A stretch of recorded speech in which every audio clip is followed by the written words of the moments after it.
درود بھی پڑھ لیں۔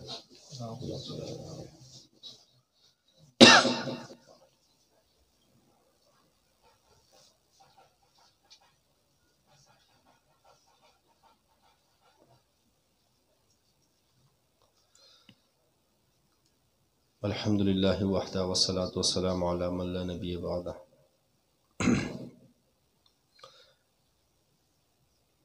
میرے عزیز ساتھیو، اللہ تبارک و تعالی نے مجھے اور آپ کو پیدا کیا اشرف المخلوقات میں، اور آپ علیہ الصلوۃ والسلام کی امت میں پیدا کیا، ہم سب کے لیے بہت بڑی عظیم نعمت ہے۔ اب ہم اپنے مقصد کو پہچان لیں کہ اللہ نے ہمیں کس مقصد کے لیے پیدا کیا۔ مقصد یہ ہے کہ اللہ نے دنیا میں ہمیں جو پیدا کیا ہے، دنیا آزمائش کی جگہ ہے، امتحان کی جگہ ہے۔ اب اللہ تبارک و تعالیٰ یہ دیکھنا چاہتے ہیں کہ اس امتحان کے اندر کون سا شخص کامیاب ہو کر آتا ہے، جس کو انعام کے طور پر ہمیشہ کے لیے جنت میں داخل کر دیا جائے، اور جو ناکام ہو جائے گا وہ ہمیشہ کے لیے جہنم میں چلا جائے گا۔ اس مقصد کے لیے ہمارا دنیا میں آنا ہے۔ انسان کی اصل جو زندگی وہ آخرت والی زندگی ہے، اور انسان کی آخرت کی زندگی بنے گی اعمال سے، نہ مال سے بنے گی، نہ دنیا سے بنے گی، نہ دنیا کے عہدوں سے بنے گی، بلکہ اعمال سے بنے گی۔ اگر اللہ تبارک و تعالیٰ نے کسی کو مال کی نعمت سے نوازا ہے، مال اللہ کا جو ہے نا نعمت ہے اللہ کی، اور مال ایک فتنہ بھی ہے، اس مال کا استعمال صحیح ہو، اللہ کے نام پہ خرچ ہو اور اللہ کے دین پر خرچ ہو، تو وہ اس شخص کو اللہ اسی مال کے اندر کامیاب کر دیں گے۔ اور اگر اللہ نے کسی کو مال دیا ہے اور وہ نہ اللہ کے نام پہ خرچ ہو رہے ہیں اور گناہ کے کاموں میں خرچ ہو رہے، تو یہی مال اس کے لیے وبال کا ذریعہ بن جائے گا۔ یعنی اللہ نے اگر کسی کو دنیا دے دی تو اس کے لیے دنیا کی جو چیزیں اس کو حاصل ہیں، اس کے اندر اس کی آزمائش ہے۔ مثال کے طور پر کسی کو اللہ نے حکومت دے دی،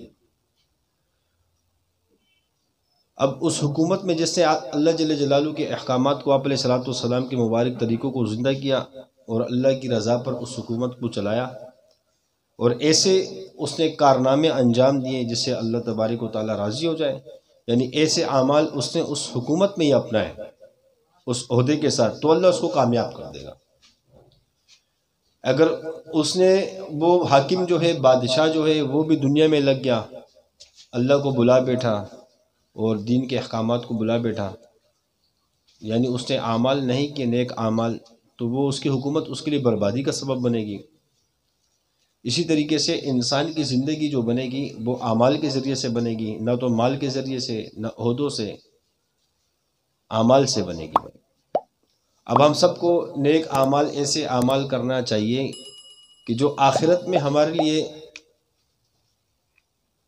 اللہ کی طرف سے اجر عظیم کا سبب بنے، اللہ کی خوشنودی کو حاصل کرنے کا ذریعہ بنے، اور اللہ کے رضا کے پروانے اس اعمال کی برکت سے ہمیں حاصل ہو جائے، اللہ پاک ہم سے راضی ہو جائے۔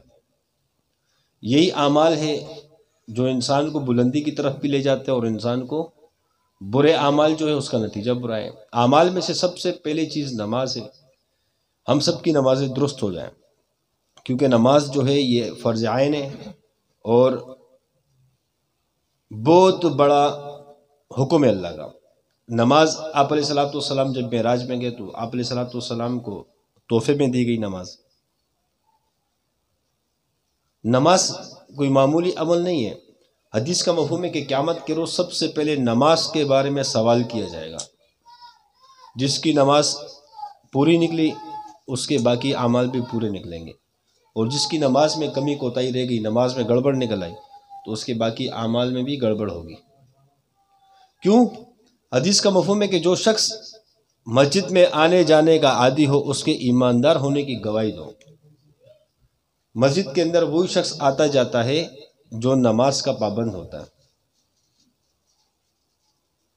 کیا خیال ہے؟ تو یہ اللہ کا جو حکم ہے، نماز جو فرض ہے، یہ تو ہر حال کے اندر فرض ہے۔ نماز ایسی چیز ہے کہ جی جو کسی بھی حال میں معاف نہیں ہے، حکم ہے کہ کھڑو کے نماز پڑھیں، بیمار ہے تو بیٹھ کر پڑھ لیں، نہیں پڑھ سکتے لیٹ کر پڑھ لیں، لیٹ کے بھی نہیں پڑھ سکتے اشارے سے پڑھ لیں، لیکن نماز کو ترک نہیں کرنا ہے، نماز کو پڑھنا ہے، اپنے وقت پر ادا کرنا ہے۔ نماز ایسی عبادت ہے، قیامت کے روز سب سے پہلے نماز کے بارے میں پوچھو گے، اس کے بعد روزے کے بارے میں پوچھو گے، باقی اور اعمال کے بارے میں پوچھو گے۔ یعنی نماز ایک اللہ کا بہت بڑا حکم ہے، ہم پر فرض عین ہے۔ میں اور آپ اپنی نمازوں کو دیکھ لیں کہ ہماری نمازوں کا کیا حال ہے، کیا ہم فجر کی نماز میں پابندی سے اٹھتے ہیں یا سوتے ہیں؟ فجر کے وقت ہم غفلت میں وہ وقت گزارتے ہیں یا نماز کی طرف جاتے ہیں؟ حالانکہ تین چیزیں اللہ کو بہت زیادہ محبوب ہے۔ ٹھنڈ کے موسم میں فجر میں نماز کو جانا، وضو بنانا، گرمی کا روزہ رکھنا، اور ایک تیسری چیز ہے جو ابھی ذہن میں نہیں آ رہی۔ بہرحال نماز اور حدیث کا مفہوم ہے کہ عشاء کی نماز اور فجر کی نماز منافقین پر بھاری ہے۔ گویا جو منافق ہوگا وہ فجر کی نماز اور عشاء کی نماز میں اس کی کوتاہی ہوگی۔ اب میں اپنی بات کرتا ہوں، میں کسی پہ انگلی نہیں اٹھا رہا کہ میری خود کمیاں موجود ہیں نمازوں کے اندر، تو میں اپنی طرف اپنے آپ کو مخاطب کر کے کہتا ہوں کہ میں خود جب اس جرم کا مجرم ہوں تو میں کسی پہ کیا بات کروں؟ تو سب سے پہلے اول تو مجھے چاہیے کہ میں اپنی نمازوں کو درست کروں۔ ایسا تو نہ ہو کہ جو جہاں منافقین کا ذکر حدیث کے مفہوم میں، ایسا تو نہ ہو کہ اس حدیث میں تو نہیں آ رہا۔ بڑی فکر کرنے کی بات ہے۔ اللہ پاک مجھے اور آپ کو 5 وقت کی نماز باجماعت تکبیرہ اولیٰ سے پڑھنے والا بنا دے، اللہ میں توفیق دے دے۔ بغیر اللہ کی توفیق کے نیک اعمال کیے نہیں جا سکتے، نہیں کیے جا سکتے ہیں، لیکن اللہ توفیق اس کو دے گا جس کے دل میں طلب ہوگی۔ یہ اللہ کی سنت ہے کہ اللہ توفیق، نیک اعمال کی توفیق اس کو دیتے ہیں جو صاحب طلب ہو۔ باقی اللہ کی قدرت ہے کہ کسی کافر کے اندر طلب پیدا کر دے، اس کو ایمان کی دولت نوازے، اس کو پورے دین کا پابند بنا دے، وہ اس کی قدرت میں سے، اس سے کوئی پوچھنے والا نہیں ہے۔ تو میرے بھائیوں، نماز کی اہمیت کو ہم پہچانیں کہ نماز کیا ہے۔ نماز تو آپ علیہ الصلوۃ والسلام کی آنکھوں کی ٹھنڈک ہے۔ نماز کیا ہے؟ آپ علیہ الصلوۃ والسلام کی آنکھوں کی ٹھنڈک ہے۔ اب میں اور آپ علیہ الصلوۃ والسلام سے عشق اور محبت کے کتنے دعوے کرتے ہیں کہ نہیں کرتے ہیں؟ لیکن آپ علیہ الصلوۃ والسلام نے کیا فرمایا مفہوم؟ کہ نماز میری آنکھوں کی ٹھنڈک ہے۔ کیا نماز پڑھ کے ہم آپ علیہ الصلوۃ والسلام کی آنکھوں کو ٹھنڈک پہنچاتے ہیں کہ نہیں پہنچاتے؟ یہ خود ہم اپنے آپ کے اندر دیکھ لیں کہ میرے کون سے وقت کی نماز میں آپ علیہ الصلوۃ والسلام کی آنکھوں کو ٹھنڈک پہنچائی، کون سی نماز ہم نے قضا کر دی، نماز نہیں پڑھی کہ آپ علیہ الصلوۃ والسلام کی آنکھوں کو ٹھنڈک ہم نہ پہنچا سکے۔ نماز تو اللہ کی ذات علی سے براہ راست لینے کا ذریعہ ہے۔ آج ہماری نمازوں کا جو حال ہے، اللہ معاف فرمائے۔ حالانکہ تصوف کے ساتھ، ذکر کے ساتھ جڑنے کا مقصد بھی یہی ہے کہ ہماری نمازیں ایسی بن جائے کہ اللہ مجھے دیکھ رہا ہے، یعنی سب سے بڑا درجہ ہے کہ میں اللہ کو دیکھ رہا ہوں، ورنہ آخر کیا ہے؟ اللہ مجھے دیکھ رہا ہے۔ مقصد ہی یہ تصوف کے ساتھ منسلک ہونے کا، ذکر اذکار بڑھانے کا، کہ ہماری نماز کے اندر میں یہ کیفیت حاصل ہو جائے۔ تو میرے بھائیوں اور بزرگوں، ہم نے یہ کوشش کرنی ہے کہ نماز میں ہماری کسی قسم کی کوتاہی نہ ہو۔ تو کوشش کریں گے نا اس کی، کیونکہ نماز اللہ کا بہت بڑا حکم ہے۔ میں دوبارہ عرض کرتا ہوں کہ ہم سب کا مقصد کیا ہے؟ تصوف کے ساتھ منسلک ہونے کا، ذکر اذکار کرنے کا، یہی مقصد ہے نا، کہ جب ہم نماز میں کھڑے ہوں کہ میں اللہ کو دیکھ رہا ہوں، یہ کیفیت مجھے محسوس ہو، اللہ کی ذات علی کی تجلیات میں دیکھ سکوں، انوارات کو میں دیکھ سکوں، ورنہ آخری درجہ کیا ہے؟ کہ اللہ مجھے دیکھ رہا ہے۔ یہی مقصود ہے ذکر سے، اذکار سے، تصوف سے، کہ یہاں تک ہم پہنچ جائیں، اللہ کی بندگی میں آ جائیں، اطاعت کے اندر آ جائیں۔ اللہ پاک ہم سب کو ذکر کی برکت سے مقام ابدیت عافیت کے ساتھ عطا فرمائے۔ یہی تو مقصد ہے ذکر کرنے کا۔ تو بھائی ہم نمازوں کے اندر کوتاہی نہ کریں، نمازوں کو درست کریں، اور باقی ذکر جو ہے، ذکر کو ہلکا نہ سمجھیں۔ کیوں؟ حدیث کا مفہوم ہے کہ انسان جب کسی گناہ کو کرتا ہے اس کے دل میں اس کا دبا لگتا جاتا ہے، گناہ کی نحوست سے اس کا دل پورا سیاہ ہو جاتا ہے، لیکن اللہ کے ذکر کو کرنے سے اس کے دل میں جو دبے ہیں سیاہ وہ دھلنا شروع ہو جاتے ہیں، دل صاف ہونا شروع ہو جاتا ہے۔ یار اس کو پیچھے کرنا۔ اللہ کا ذکر کو کرنے سے کیا ہوتا ہے؟ دل کے اندر جو گناہوں کی نحوست کی وجہ سے وہ سیاہ دبے پڑ چکے ہیں، دل سیاہ ہو چکا ہے، وہ دھلنا شروع ہو جاتا ہے، صاف ہونا شروع ہو جاتا ہے۔ یہ ذکر ہے۔ ایک شخص آیا آپ علیہ الصلوۃ والسلام کے بعد، فرمایا یا رسول اللہ، حالانکہ حدیث کا مفہوم ہے کہ نماز ایسی ہو کہ آپ کو بے حیائی اور غلط کاموں سے روک دے۔ ایک شخص آتے ہیں، فرمایا یا رسول اللہ کہ فلاں شخص سے وہ نماز بھی پڑھتا ہے اور غلط کام بھی کرتا ہے، یعنی برائیاں بھی کرتا ہے۔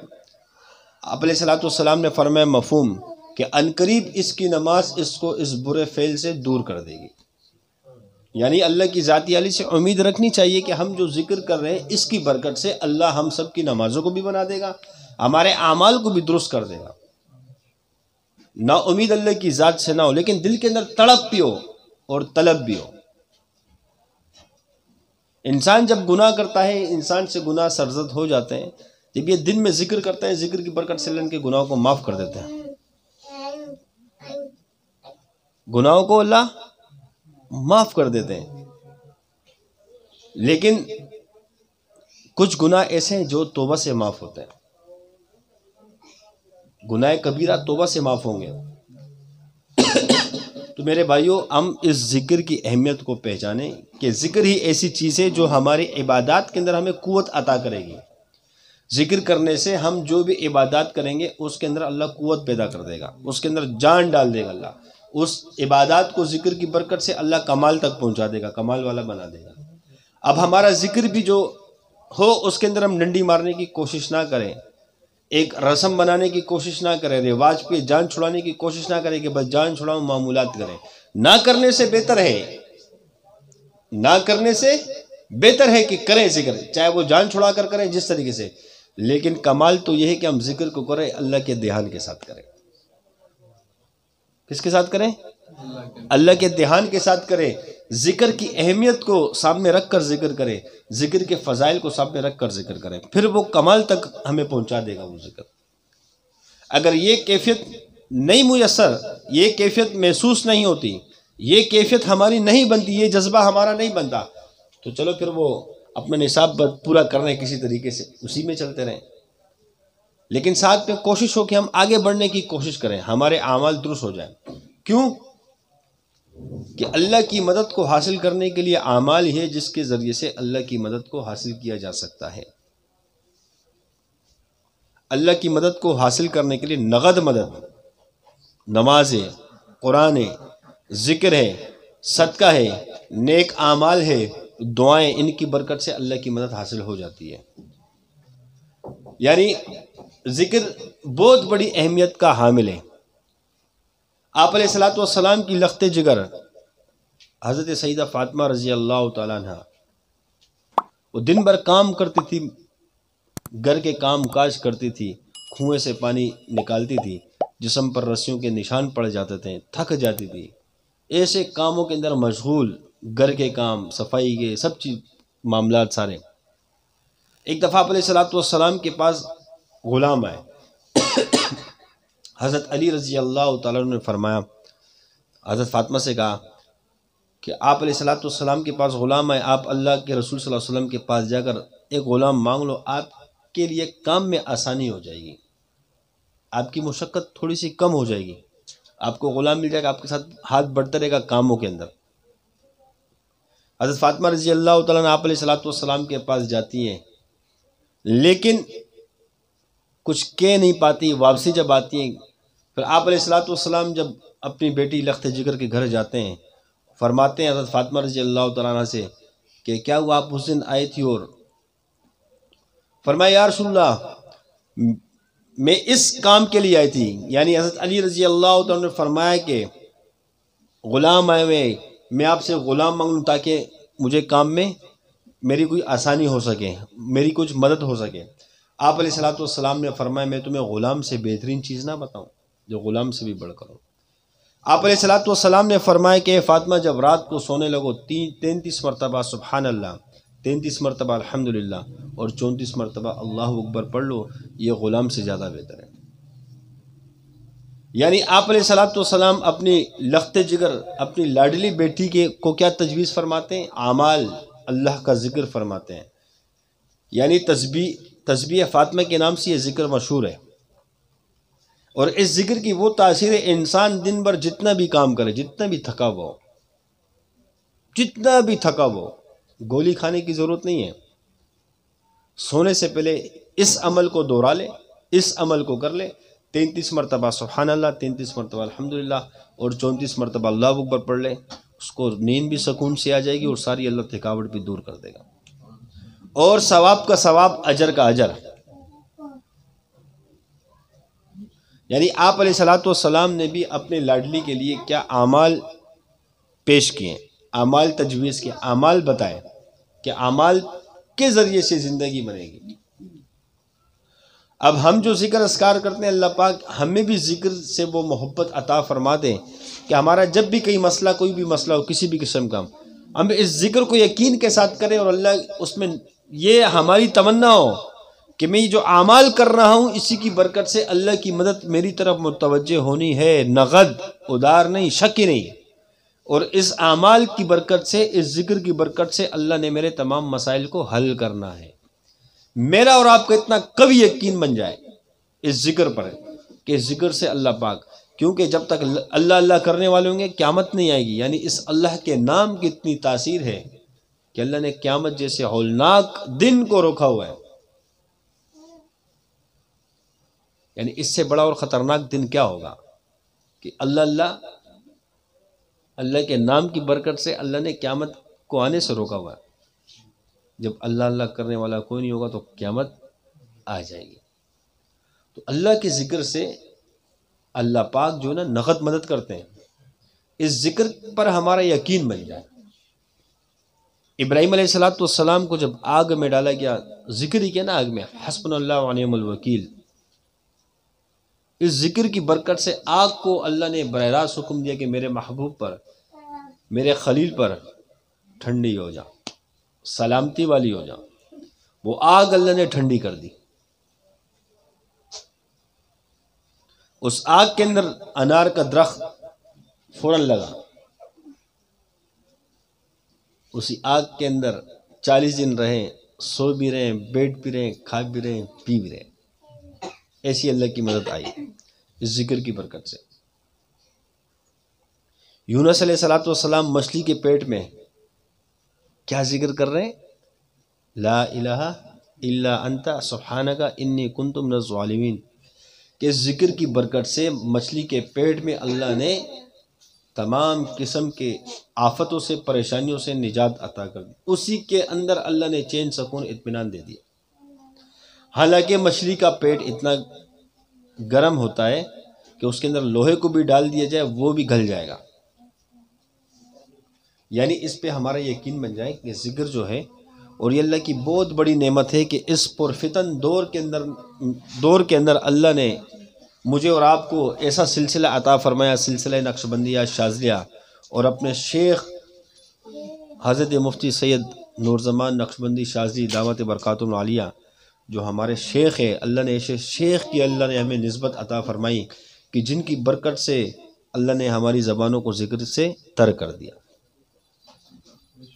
کچھ عرصہ پہلے ہم دیکھ لیں کہ ہم کیا ذکر کرتے تھے، کیسے اللہ سے غفلت میں. ہم دعوت تو نہیں کرتے ہیں کہ ہر ٹائم اللہ کی یاد میں رہتے ہیں، انسان ہے، کمزور ہے، لیکن کم سے کم اس ماضی کو دیکھ لیں، ہم گزرے ہوئے کل کو دیکھ لیں کہ کم سے کم اپنے شیخ کی برکت سے اللہ نے ہماری زبانوں کو ذکر پہ ڈال دیا. اگر زیادہ نہیں کر سکتے، کثرت نہیں کر سکتے، لاکھوں میں نہیں کر سکتے، ہزاروں میں تو روزانہ کرتے ہیں نا، ذکر کرتے ہیں نا. ہر شخص کرتا ہے ہزاروں میں، حالانکہ لاکھوں میں کرتا ہے. لیکن کم سے کم ہزاروں میں تو کرتا ہے نا، ہزاروں سے تو کم کوئی نہیں کرتا ہمارے سلسلے میں ذکر. تو اس شیخ کا صدقہ ہے کہ ایک شیخ کو اللہ نے وہ قوت عطا فرمائی کہ وہ ذکر کو اللہ نے ذکر کو دوبارہ زندہ کیا. آج میں اور آپ جو ذکر کر رہے ہیں اپنے شیخ کے صدقے کی وجہ سے کر رہے ہیں، اپنے شیخ کی برکت کی وجہ سے کرتے ہیں. اور یقین مارو اس شخص کا احسان ہے، ہر کسی پر اس شخص کا احسان ہوتا ہے جو اس کو اللہ کی طرف پھیر دے. اگر ہم اپنے شیخ کے جوتے اٹھا کے چومنے بھی لگے نا، ہم نے اپنے شیخ کا حق ادا نہیں کیا، کیونکہ اب ہمارے شیخ نے ہمیں اللہ کی یاد میں لگایا، ہمیں اللہ کے ذکر پہ لگایا. حالانکہ ہونا تو یہ چاہیے کہ ہم اپنے شیخ کے جوتے چومیں، کہ اس پرفتن دور کے اندر اللہ کے ذکر پہ ہم لگ چکے ہیں. اور انشاءاللہ ایک تو ہے خود ذکر کرنا، اپنی زندگی خود اعمال والی بنانا، ایک تو ہے دوسروں کو اعمال پر لانا. اس کی بھی ہم فکر کریں. خود تو ہم ذاکر بن رہے، اوروں کو بھی ذاکر بنائیں، اور لوگ بھی ذاکرین بنیں. خود تو ہم نیک اعمال کریں، اوروں کو بھی نیک اعمال کی طرف راغب کریں، ان کو بھی نیک اعمال میں داخل کریں. اگر اور کچھ نہیں ہوگا کم سے کم ہمارا اکاؤنٹ تو کھل جائے گا نا. کیا کھل جائے گا؟ اکاؤنٹ کھل جائے گا. مثال کے طور پر ایک شخص آتا ہے خانقاہ کے اندر، اس کو ذکر کی اجازت مل جاتی ہے، یعنی وہ شخص ذاکر بن جاتا ہے. کوئی بھی شخص آتا ہے خانقاہ میں، اللہ اس کو ذاکر بنا لیتا ہے. جب وہ ذاکر بن جاتا ہے، جس شخص کی برکت سے آیا، جو اس کا ذریعہ بنا، اس کا تو اکاؤنٹ کھل گیا نا. کھلا کہ نہیں کھلا؟ اور کل کو اللہ نے اس کو اپنا ولی بنا دیا، اللہ نے اس کو اعلیٰ مرتبے عطا فرما دی، تو اس کے اعمال کے اندر وہی مرتبے لکھے جائیں گے جو اس کو اللہ دے گا. اس طریقے سے جب وہ ایک کم ذریعہ بنے، 2 کا بنے، ہزاروں کا بنے، سینکڑوں کا بنے، تو ہمارا اکاؤنٹ کھل جائے گا. کیوں؟ کہ یہ آخرت کے لیے. انسان جب قبر میں اس کو ڈال دیا جاتا ہے تو اس کے اعمال نامے جب کھلنا شروع ہو جاتے ہیں، حساب اور کتاب کے معاملات شروع ہو جاتے ہیں. جب قبر میں معاملات کے فرشتے آئیں گے تو جب اکاؤنٹ کھلا ہوگا تو وہ کہیں گے ہم ان کا کیا حساب لیں گے، ان کا تو حساب بند ہی نہیں، وہ پیچھے سے وہ بھی آ رہے ہیں. بھائی حساب تو اس کا لیا جائے گا جس کی کتاب بند ہو گئی ہے، اس کی کتاب کھولی جائے گی کہ ہاں فلاں دن یہ کیا، فلاں وقت یہ کیا، فلاں وقت یہ کیا. اب جس کی کتاب بند ہی نہیں ہوئی، آتا جا رہا ہے، اس کے اندر نیک اعمال آتے جا رہے ہیں، اس سے کس قسم کا حساب ہوگا؟ اگر ہم نے اپنی زندگی کے اندر لوگوں کو نیک اعمال پر ڈالا، ذکر پر ڈالا، نمازوں پر لگایا، ہم تو مر جائیں گے. وہ جتنے بھی وہ بھی اعمال کریں گے اور انہوں نے اوروں کو اعمال پر لگایا، ان سب کا ہماری ایک بڑی فہرست کھل جائے گی، ایک بڑی لائن لگ جائے گی. ہم تو قبر میں چلے جائیں گے لیکن پیچھے وہ اعمال، نیک اعمال ہمیں ملتے رہیں گے. تو مجھ سمیت ہر ساتھی کی یہ کوشش بھی ہو کہ میں خود تو اللہ کے ذکر کے ساتھ جڑوں، خود تو اللہ کے ذکر کو کروں، خود تو نیک اعمال والی زندگی اپناؤں، اوروں کو بھی اس پر لاؤں. کوشش کریں گے نا انشاءاللہ اللہ پاک مجھے اور آپ کو توفیق دے کہ ہم اوروں کی ہدایت کا اللہ ہمیں ذریعہ بنا دے.